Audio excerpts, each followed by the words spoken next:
That's right. Imagine being seatbelted into a car going at least 200 miles per hour. I know that's my morning commute on the lodge, but we're really talking about the real deal. Getting just inches away from other cars flying at the same speed.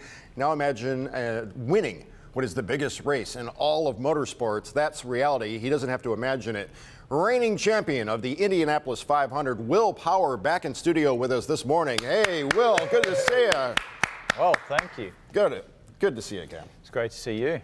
I did not realize this trophy was this large. It's very large and very expensive, and it's got a lot of legendary faces on it. So. When you look at that, what goes through your brain? Well, I mean, it's history. You've got every face on there since 1911 that have won the Indy 500. So it's an iconic trophy, and the cool thing is you get your likeness on it when you win. Are you worried about how your likeness is going to turn out, like that Cristiano Ronaldo bust that they did where it didn't look anything like him? Yeah, actually the guy that does it has done, you know, I don't know how many of the faces, but I think it's something like since 1992 or so. So I have pretty confident that he did do a good job. My face is already on it. But you look at all the other drivers, it's phenomenal. The process that he goes through to get that done too. Where do you keep this at your house, or do you? I just got it. I got it last night at the ceremony. Cool. So where do you plan to put it? I plan to put it next to the Astor Cup. That's what you get when you win the overall championship. So the Indy 500 and winning the overall championship is the two things you want to do. So being in town in the Motor City during the week of the auto show, give me your take on Detroit being here, the cars, anything. I mean, I love coming here to the auto show. You get to see, you know, what manufacturers are bringing out. Obviously, Chevrolet is the engine that we use in our car, so it's always good to see all the guys from Chevy up here and check out the cool cars. I got a Corvette now for winning the 500. That's what you get. You get the pace car, so it's sitting in my garage. What is, besides the Vette in your garage, what is your daily driver? It's actually a Chevy Suburban. Really? I have kids now. I have a kid. So I see. Now, we have video of your car outside. I thought that you drove this over here. I didn't realize that it was in a Suburban. Do we have video? I did drive that over there. Yeah, see, now, that I could see you, you know, live out there on the plaza.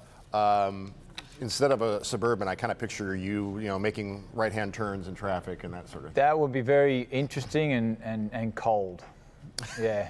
Open cockpit, you definitely, in Detroit at this time of the year, I don't know, I think you're going to get some frostbite. Does winning ever get old? I mean, I believe you have 32 of these under your belt. Every time you go up to the podium, are you like, okay, this time I'm going to do this, because the last time I did this and the time before that I did this or said that? Or... No, actually, you know what? It's so tough to win a race in IndyCar right now. Like, the most you'll get in a year is about 3 wins. So, super excited every time you get another win. It's so hard. There's so many good guys. So, over the moon to win the Indy 500, obviously, that is a very tough race to win. How are the cars different now than they were back in the day when I see Mario Andretti was behind the wheel, those guys?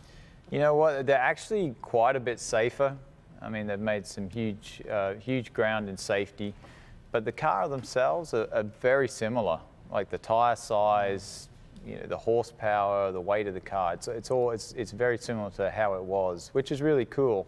I think IndyCar wanted to keep the tradition of open wheel racing as it was, and yeah, very close to what Mario Andretti drove.